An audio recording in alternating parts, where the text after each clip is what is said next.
You are now checking out The Win Podcast, where the everyday people are the celebrities. So let's get to know them. I'd say I'm a creative person. I find that my mission now is to make the world, I know it sounds Pollyannish, but a better place with something that I can bring to people. I know my last project was a producer on a documentary about gender equality in Hollywood. And the reason I'm so proud of it is because it aligned with something that's very important to me, which is feminism and equality between the sexes. You know, in every industry, practically every industry, women are not equal with men. And although we'd like to say that it's very different from what it used to be, it's still not the way it should be. And this particular film was about, in Hollywood, how most of the TV and movies out there, they encourage little boys and little girls to look at themselves in a different way. You know, for many years, characters were, for women, were just either nurses or soccer moms or prostitutes, and you know, very few role models for young girls. You know, and then the glamorization, the hypersexualization, and the ageism, and all that kind of stuff, and the opportunities for professionals in the industry as well. You know, there were less than 10% of women in the 10% of the directors in the Directors Guild were women, and 3% of the major blockbusters in Hollywood were directed by women. That's ridiculous, because the number of women that have come out of film school are 50% of them. So they're just not being given the opportunity. And if you think about how much Hollywood influences how the culture at large treats itself, it's very, very important. So I guess in a way, you know, I am on that journey to making the world a better place. You know, I don't want to pat myself on the back, but I feel happy that my passion has aligned with something that I've actually accomplished. When did that passion start for you? Like, I would assume that maybe you have role models and stuff like that, or people that you inspired, or this was something that was almost like built in to like fight for what's right, and even for myself. Well, you know, I can't say that I grew up with a mission to do that. You know, it's something that just kind of evolved organically. You know, I'm not a kid anymore. You know, and I'm looking at what I want to do with my life. You know, what legacy do I want to leave? You know, and so many of us just kind of go through life 9 to 5. You know, that's why I did that for a while back in the 80s, 90s, whatever. But and I just realized how unfulfilling it was, and I watched people just go into work and just die to get home again, and then go to bed and resent getting up in the morning and going to work again. That's not the kind of life I wanted, you know. So I guess I've always felt that I was a creative, but the mission to want to do good is because I'm essentially a very kind, compassionate person. I've always been that way, and have great empathy for people that are suffering or people in bad situations. And so often we feel so helpless. You know, you pull up Facebook and you read about the suffering, and you know, all you can do is press either the anger button or the sad button. You know, how often can we do something? So when you find the opportunity to actually make a difference, it doesn't only help other people, it helps you. You know, it's such a fulfilling thing, you know. What were some of those lessons that you learned when you had those moments to make things better or help someone? What were some things? Well, I think that helping people is an act of creativity, you know, and we all have them. There are micro opportunities throughout the day for us. It could be holding the door open for an old person. It could be picking up this trash that someone threw on the ground. You know, it could be advocating for someone that, you know, that can't advocate for themselves. There's so many opportunities, you know, and the more successful you are, the more visibility you have, I think the more responsibility you have to do something, you know. What was some of your passions growing up that you started realizing certain things about yourself? Because of course you explained that when you was in the real world with the 9 to 5, it's like, this is not what I want. Yeah, because I was working in finance for a few years, and all I was doing was making money for other people that had lots of it, and that was soul sucking. And I remember once having a dream. I was still in finance at the time. I had a dream that I was on a camel in the desert, and my mom led me down, down the sand dune to the water or something. And I woke up and I was like, whoa, what the hell was that? And I reached out to this dream analyst. Actually, I reached out online, and he very kindly sent back a recorded message interpretation of what, and he was basically saying that, you're creative and you're stifling it, and it's not making you happy, and that your desire to please your mom has kept you from realizing what you really want to do. Even though my mom she's always been worried about, making sure that I do well, but she's never stifled me in that way, and always kind of encouraged my creativity. I think she was probably just afraid, will she make money at it? Absolutely, yep. Every artist will empathize with that. So what made you change that? Was there a moment besides that one that made you change that cycle? I'm like, well, I'm going to go after for certain things that I want. What was that for you? I have to say that there might have been incidents before that, but that was a watershed moment when this dream analyst told me that. Because I've always, as I was telling Alex, I've always grown up as a very intuitive person. When I was very young, I was psychic, and I really was. Things happened all the time, and I could tell when things were going to happen. And then I went to Catholic school, and I remember that I look at religions like Christianity, Islam, Judaism as patriarchal religions, and ruled by men, and the earth-based religions and that intuition that we all have as animals is somewhat stifled, for good reason, because I think although religion is very important for people, it also has been used as a tool of subjugation, keeping people down, and fear-based, and control, of course. So we have so much power within us, within ourselves, to do good.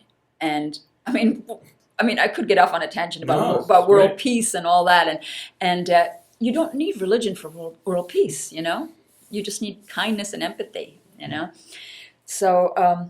So anyway, I kind of fell into witchcraft. I practiced that for a number of years because it was an earth-based practice, and it helped raise my vibration, because I began to study how very closely it aligns with string theory and quantum physics, and how everything is composed of the same fundamental substance, just operating at different frequencies.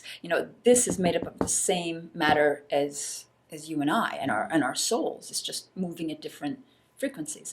So there's no reason why we can't do whatever we want and change whatever we need to change. It just happens with the thought process. What you focus your consciousness on grows, Was there someone that was teaching you these things? Because it seems like to me that you have this beautiful thing of questioning so many things. Well, I've always been very curious, and my mom was very curious. She's 88, and she'll watch something on television, and she'll pull out an atlas and find out where it was, and she's highly creative and curious, and that's important. But no, I've always been that way. But I think it was really important for me to grow my intuition, back to what it used to be, to return to what I think I was naturally meant to be, an intuitive person that could bring about some good in my little playground,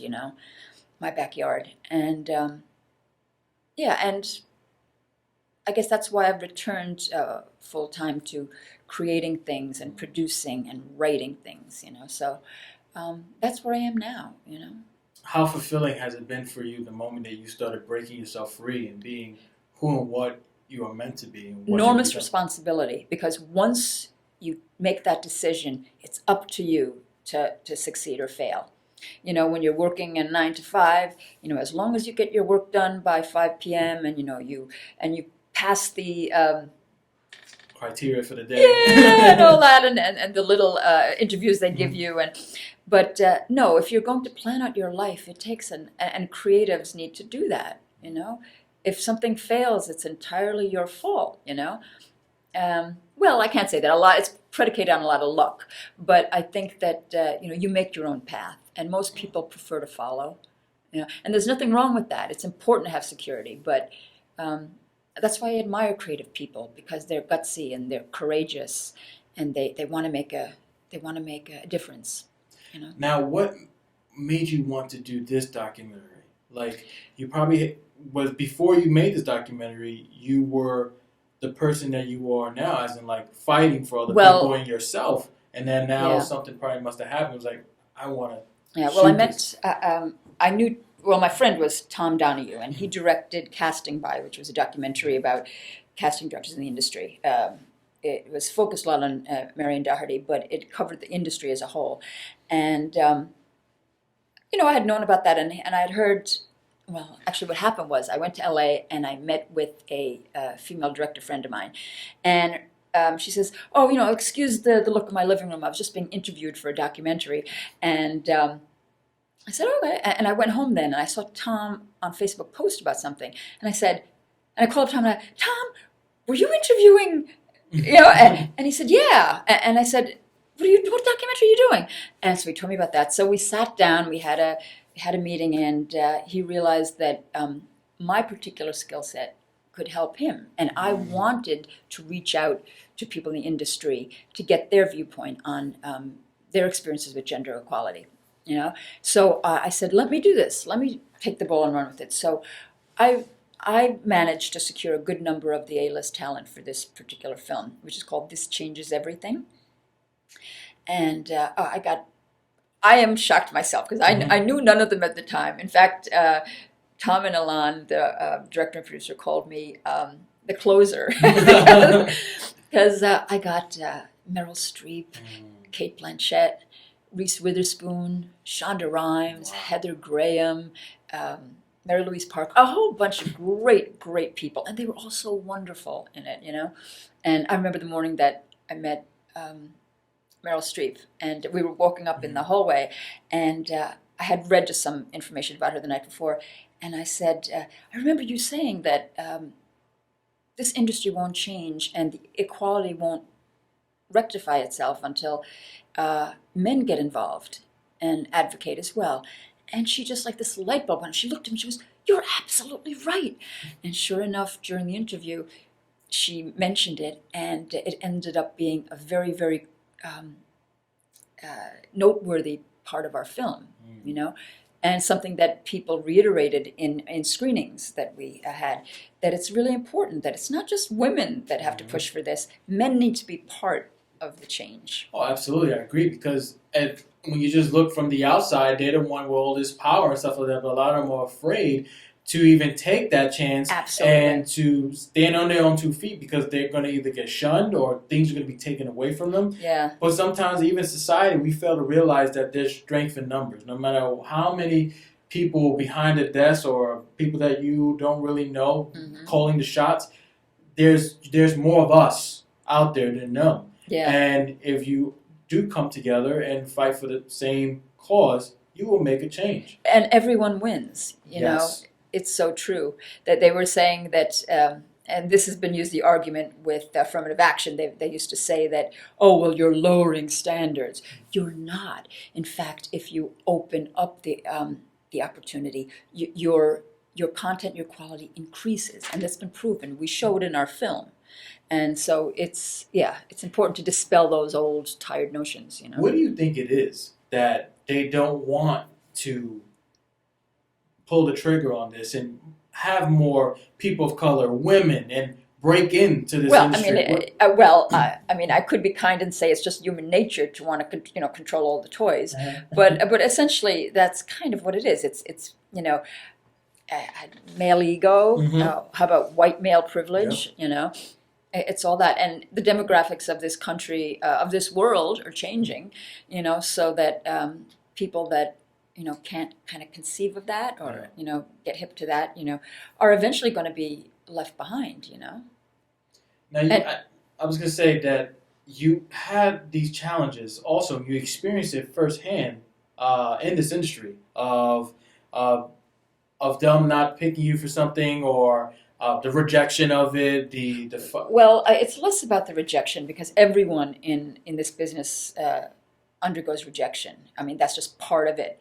It's more about things like, say, ageism or hypersexualization. When you have to go to an audition and they expect you to wear a bikini. I mean, I've encountered that. Or the casting couch, or as one of our actresses says in the film, she says that her director wanted her to sit on his lap to give her notes. What? This is the kind of stuff, yeah. This is the kind of stuff, Sharon, yeah. It's crazy. So, and I wanted to tackle that because I'm not 19 or 20, and it's unfortunate that when a woman hits 35, all of a sudden the opportunities diminish greatly. It's beginning to change now, and television has always been ahead of film when it comes to that. A lot more opportunities for women to direct in television than in film. But it's really important because film is what's exported abroad, and that's what people in China, in Africa, and all over Asia. That's what that's where they get their views about what Americans are like, or how they're going to mimic it in their own culture. Because people love to look at Western culture and mimic it. So I don't know why. but, How did you learn to maneuver in that world, in that industry, as in like where you didn't sell yourself but continue to be true to you? Because of course it probably was a learning curve. You're learning a lot of things about yourself, but at the same time you're not going to give in a sense. How did you face those moments to be true to you? Well, I mean, it's an ongoing process, and I am kind of coming back to the game a little bit later, but that doesn't faze me because I don't think that age is the factor it used to be. I refuse to allow it to be, because I believe the content that's out there. I mean, there's so many more platforms now, with Amazon, with Apple, with Hulu, with Netflix, with cable, that it's more stories and more diverse stories. People that are older, their stories have been ignored for so long. That's beginning to change now. So I'm not worried anymore about not having become a star or done something when I was in my 20s. I'm not worried about that anymore. It's over when you're underground. When you're still above ground, there's opportunity. And there's a lot I have to say, and that's why it's important if you're in this industry that you do as much as you can. You sing, you dance, you write, you produce, you direct. If you can, you make your little film. You act, you do theater, you do television, you do movies, whatever opportunities out there. Sometimes they may not call you. I mean, they may not call you to do a major film, but that doesn't mean that you can't put on a little show yourself. How did what's his name? I can't remember his name. But he started out doing. He's an African American, and he has the biggest studio now. Oh, Tyler Perry. Tyler Perry. I mean, he started out for years. He was putting on his plays to empty theaters, Yep. And now he is one of the richest. He's a single man studio. Yeah. And he's one of the richest. And Hollywood is like he's like shunned in Hollywood. They don't even want to look his way. Like almost in a yeah, way. but he's laughing all the way to the bank. Exactly. Yeah. So but to me it's like so. It's so funny to even see that. I was like, how can you not give this guy respect? How can you not want to bring him in to this other side as well? He's not asking for it anymore. He's just like, whatever. You don't accept it. I create my own path, my own lane. But it's just weird to know that, like, even still, this guy created his own path. Mm-hmm. But you don't look at it as like, whatever. Yeah, but those old structures are breaking down. The studio system. They are still relevant. In fact, none of the major studios would talk to us for our documentary. Everyone else did, but not the studios. And the reason is because we're trying to tackle the problem of gender inequality now by enforcing Title VII, which is of the Civil Rights Act, which up to this point Hollywood has never done. They've been self-policing themselves. Oh yes, we'll hire more women, don't worry. But now it's at the point where we need to take a legal approach to doing this, and Title VII enforcement of that would be it. So the ACLU brought a lawsuit, and the studios have not responded. So it's kind of been just lying there, not acted upon. So they, I guess, have good reason not to want to talk about the subject, but it's important, and at one point they're going to have to, So we'll see what happens. What did you learn about the whole process of this documentary? Was there certain things that you learned while doing it that that you didn't know, or maybe self-reflections? Well, I just learned about the depth of discrimination against so many women, and also African American as well. It's just incredible what some people think they can get away with, the harassment, the abuse, it's, people can be very cruel and very ignorant, I think it comes out of fear maybe of their own, of losing their own position or whatever, but I don't know, it's, if we were all kind to each other, kindness begets kindness. And once again, that sounds Pollyannish, but it's not, man. We're all struggling to get through life. All of us have problems, It just doesn't make sense to me that ego gets in the way. All it does is put up a big roadblock, We are all the same, struggling just to get through the day, Have you had experience producing prior to this project? I had produced some theater, but this is actually my first title as co-producer of a film. Yeah. How was that for you? Like now jumping into something that well, actually, almost is a new world in a sense. Yeah. Well, I kind of grew into that title. They gave me that title because I managed to get so many, great people for our film. I like to say because we're proud of it. We're really proud of it, and it has a long tail in terms of, its viability. It's organizations. We brought it to schools. We brought it to Bloomberg, to corporations. There are so many people that can benefit from this. What has been the response you've been getting from some of the screenings? All positive. All positive. There's nothing bad to say about it because everyone knows it's right. And people that are being affected are your sisters, your mothers, your daughters. That there's no reason not to be, put your full force of support behind something like this. Because, like I said, Hollywood really affects how culture at large treats itself. Who were some people that that you saw, whether it was on the screen or maybe in your life, a friend that had those positive impacts on your life? I know most people say that, but my mom has been just the most incredible impact on my life. She's a very kind person, but also very intuitive. I think I got her side of the family. I think I got my intuition from, and she's I think the only person in the world that I can 100% trust.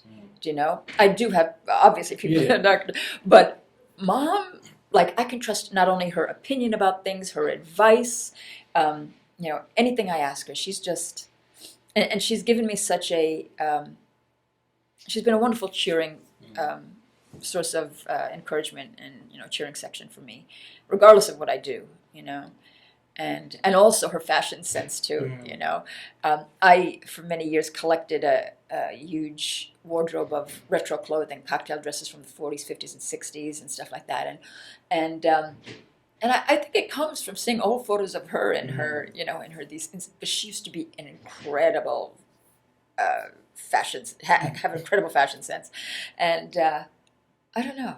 Yeah, she was. I remember I was in, I think, second grade or something, and she went to a teacher-parent meeting in this tweed suit with a mini skirt and leather boots coming all the way up, attached to a garter belt underneath the skirt. So with this, great. Yes, with oh my God, she's just like incredible, and so kind of low key. No, she just I mean, for me, it also showed. She showed herself and also you, like confidence. Like, Yeah, don't be afraid. Yeah. If you want to do that, do it. Yeah. Who's to say no? That's wrong. Yeah. You know what I'm saying?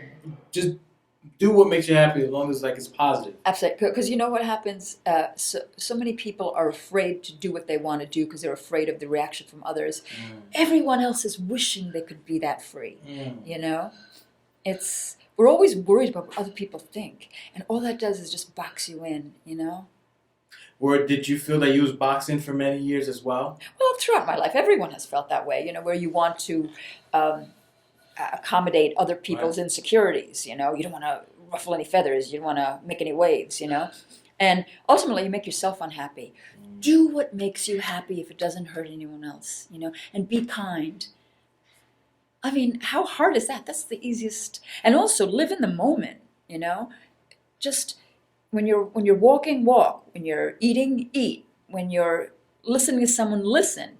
I mean, if you've ever taken acting, you know, or like Meisner theory, it's all about all of your motherfucking attention on the motherfucking person all the motherfucking time. That's what our teacher says, you know. And it's so true.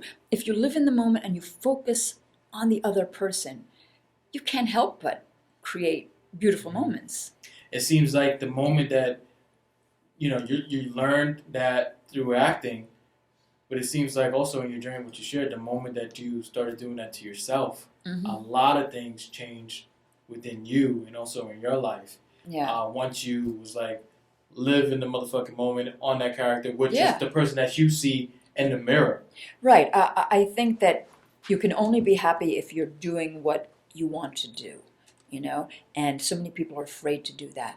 Don't be afraid, because those kind of risks are to bring about happiness, you know, and we're only on this earth for a very short while. You know, you need to take that time to just do it.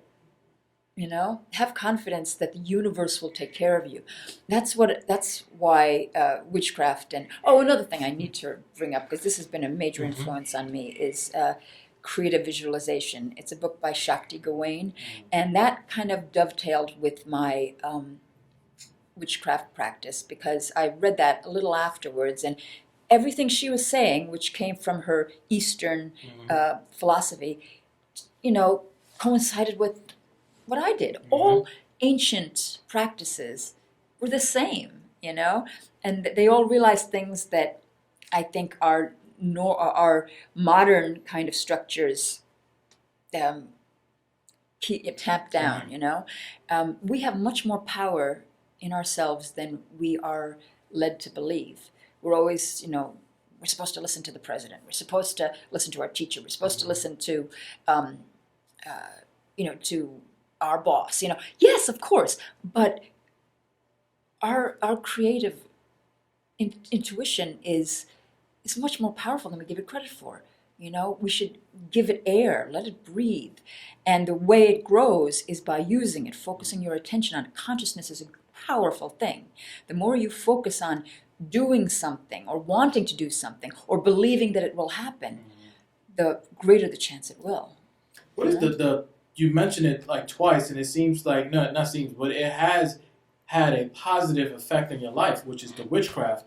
What is your process with that, in a sense? Like, what do you get from that? Because when you hear that word, just like when you hear voodoo or anything like that, well, you know why? The world already put a negative outlook into that. Or if I say that I'm spiritual and I have a spiritual teacher, automatically I'm in a cult, automatically I'm negative, blah, blah, blah. Well, I think we're getting past that, but the reason why witchcraft has always had a bad connotation is because it was a woman's domain, all right?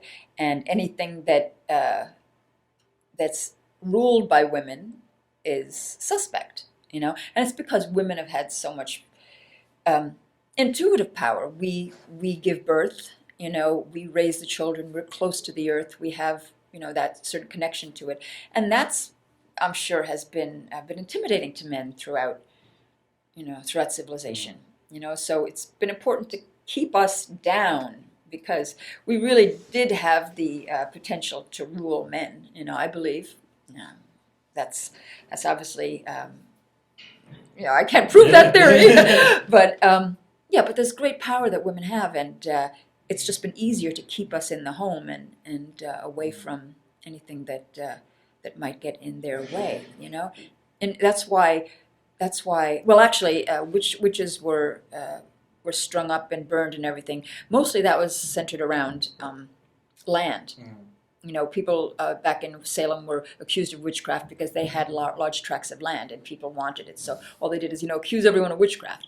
But before that, St. Thomas Aquinas and all those, they used to demonize these women because they were going against the teachings of the church, and they were giving power to women, and men at that time did not think that that's what should be done. What is the basics of witchcraft? What does it stand for? For instance, if I explain what my spiritual teacher teaches us, believe in yourself, knowing that you came here for purpose, and that's essentially what it is. Witchcraft is do no evil. It's whatever you do comes back to you thrice, and that's essentially and that expression, blessed be. It's about everything is a miracle. Think about it. Coincidence is less likely than a miracle, right? So if you start looking at everything in your life that's good or interesting or anything, looking at it as the miracle that it is, you'll begin to have lots of miracles in your life. Everything becomes a miracle. And boom, all of a sudden now you're grateful for everything. And gratitude, what gratitude brings? Gratitude brings more blessings in your life, So it's all about, again, I'm not trying to sound as if Pollyannish, but man, life is all about your attitude. Absolutely. And right now, I'm nowhere near where I want to be, but I have to say that the feeling that it is all within my own power to do it gives me supreme happiness now. I have problems throughout the day. I have things I need to handle, but I have to say, I am probably the most happy I have ever been in my life, and that's not a little thing for me to say, because there were times in my life when I didn't feel that way, but it's been an accumulation of just digesting these things and all of them kind of feeding into one another. When I was practicing witchcraft, I wasn't entirely happy yet, but that growth fed into things that I'm starting to do now, and I'm beginning to realize, how much control and power every person has in making this world a better place.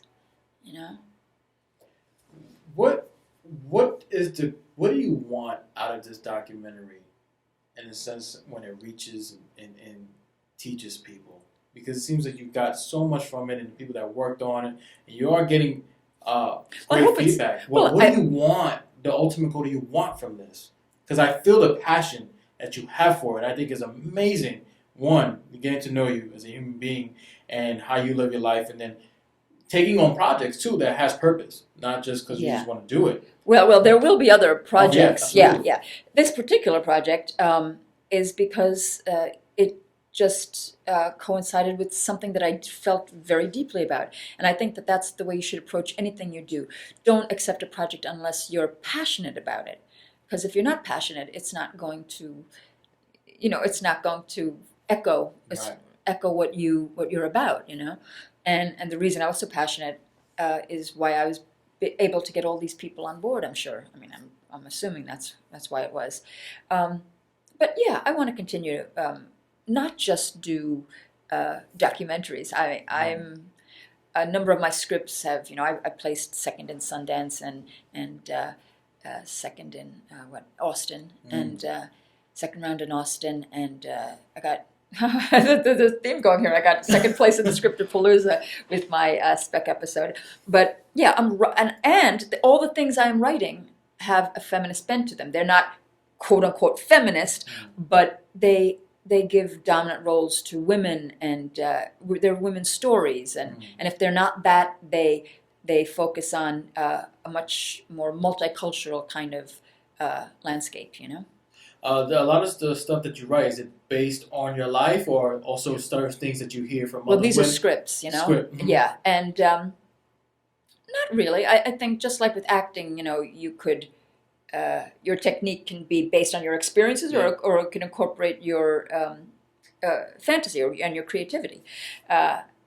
it's a combination. Yeah. You know, you're inspired by certain things, and then you do research and you make it part of your story. You know. What do you tell someone who you nailed it on the nose continually in this episode, but what do you tell someone who's a woman who's up in age and wants or was in your shoes? Do I look up in age? No, not at all, not at all. I'm only joking. I'm only joking. No, but not at all. I was like, I remember my wife asked me, was like, how old is she? I was like, I don't know. It's like she looks great. Like I was like, so I'm like, I don't know, but we just naturally connected outside. But let's use the up in age because we use it in the world. Once you reach a certain age, of course you have responsibilities, you have all this lifestyle, blah blah blah. But it's hard to go after certain things that you want. What would you say to those women or a man that have this age and they're using it as a clutch? Yeah, no limits. You just have to believe that. No limits. Because people will box you in if you let them, you know. Just go out there and like my cousin says to you, no regrets. He does everything with no regrets, yeah. But no, you can't. You can't let other people box you in. I mean, like I said, I went to Catholic school growing up, and I remember just that deference to authority and all that.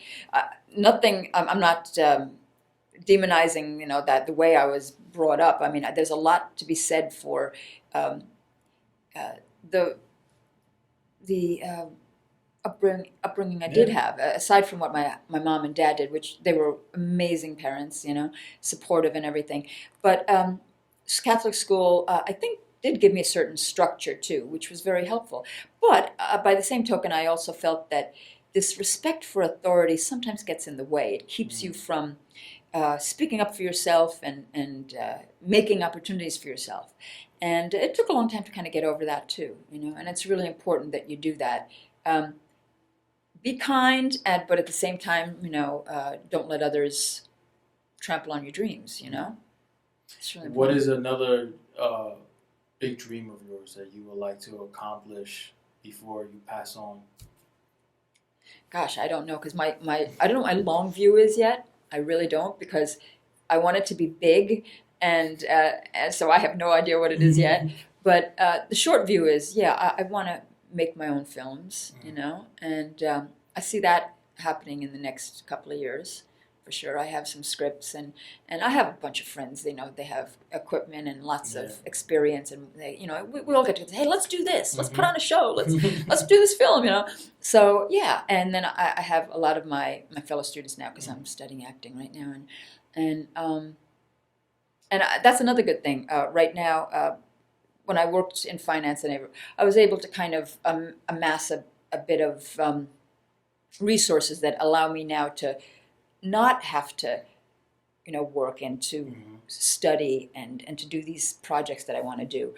And it's a wonderful time, because anytime you're learning anything new, it invigorates you, and it lets you just see the possibility of your life, and it just shakes off all those old kind of negative influences that, you know, have held you back. Because when you're learning something new, you're essentially a child again, you know, and you're realizing possibility.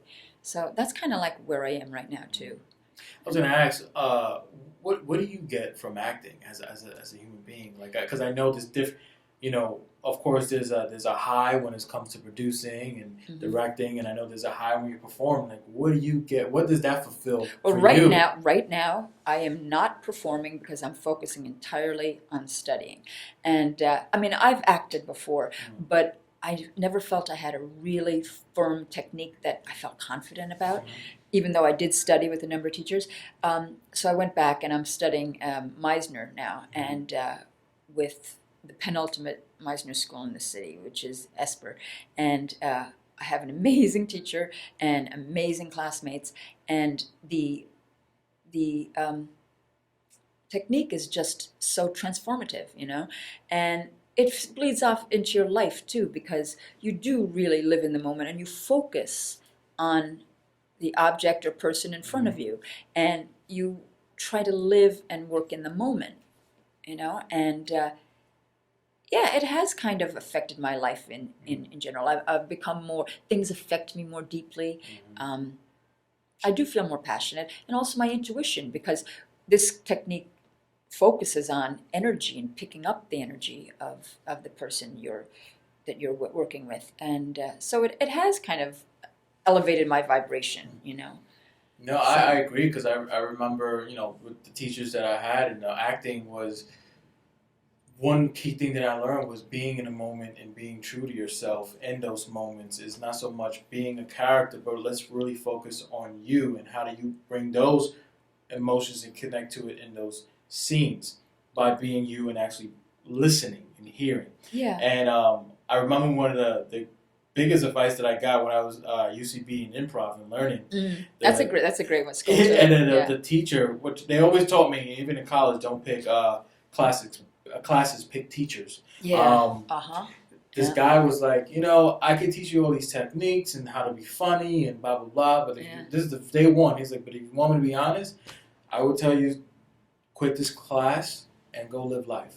Yeah. Because that is going to be the ultimate teacher. Because by the time you come back to this class next year or 2 years, 5 years from now, you're bringing so much of yourself into these scenes. Yeah, well, that's another reason. And I was like, oh, shit. And I think, I was the only one that connected that. I was like, I get what you're saying. Yeah. And it was very beneficial to me. I didn't quit, but I was like, let me live life. Yeah. Well, yeah. But then when you do go back to training, you incorporate that. That's another reason why it's really important that Hollywood understand the importance of more mature creatives, because your art is only as good as your experience. And the older you are, the more experience you have, the more you bring to it. So when you've got 19 and 20-year-olds playing these major roles, they've got nothing to bring to it. Everything is very one note, Yeah, you can put a lot of window dressing on, dress them up pretty and make them look nice. But, essentially, if you want messages to resonate with people, they have to come from a deep well of experience, I agree. So we're going to move forward to the first segment of this interview. Because we got first? Yeah. This was one huge big segment. So now, because we got to know you, the ins and outs of you, and also the documentary and your life. Right. But I got these quick little segments now. Okay. I have a couple questions. Sure. And the first segment is called Let's Look Inside. And I want to know, the first question, what in life is beautiful to you? A lot of things are beautiful to me. I said kindness. That's really kindness can bring me to tears. Kindness is so important. I think nature, little babies and little animals. That's great. The second question is, if we can push the brakes on your life right now, what is something you will pay more attention to in your life? You mean not that if you die, but because every day we're always in the hustle and bustle and worried about everything. But what if we could push the brakes on that? Okay. And take it all away? Yeah. What is something in your life that you could pay more attention to? I would. I'm at the perfect weight for me, but I want to develop some muscle, big muscle. Not big, but I want huge definition. Nice. So that's lifting weights then. The second segment is called Words from My Spiritual Teacher, Guru Enlightenment. And in the segment, I read certain things that she shares, either her books on Facebook, and we just see what do you think of it? And it goes, take time to think things through. Don't be in a hurry. Everything will come the way it should. Yes. Are you asking? Yeah. How do you feel about? Yeah. How does that connect to you or not? Oh, I do. I mean, actually, in our acting technique right now, it's about slowing down and finding the moment-to-moment progression, of an emotional through line, and that's essentially what we should all do. I mean, what happened 2 days ago is I was rushing and I stubbed 3 of my toes on the toe door jam, and that's why I limped in here tonight because I wasn't paying attention. Yeah. If we just move more slow with I think awareness, presence of mind, we will smell the flowers then. We'll notice when things are wrong. I mean, either way, we're going to die when we're going to die. So you should kind of live in the moment, and that that dictates kind of slowing down a bit and smelling the flowers, you know? No, absolutely, I relate. I remember in learning the guitar, and I was maybe like 15, and my teacher told me, because I wanted to play like the people that I saw on television, and people that I love in rock and roll, and they was playing fast, and he was like, "Listen, you don't get fast by playing fast. You get fast by playing slow." Absolutely. And he was absolutely right. One, and then as I got older, I related that to life as well. We're always in a rush to be somewhere, and trying to be someone or something, but we don't realize that it takes time to get there. And you perfect. Perfect it, and the patience. Nothing is done right away. No. And I absolutely agree. And I think this is also relate to your life in a sense where you had to take time and really think about what makes you happy. What are you going to do now to really fulfill these things that you want to do and break free from these norms and stuff, and really flourish? Yeah, I'm a self-professed late bloomer. That's for sure. I haven't followed the straight and narrow. I've gone off and done different things here and there. So So I do feel, I've always said that my best days are yet to come. I've said this before to people, that, the best is yet to come for me because it's a long time coming, You are now checking out The Win Podcast, where everyday people are the celebrities. So let's get to know them.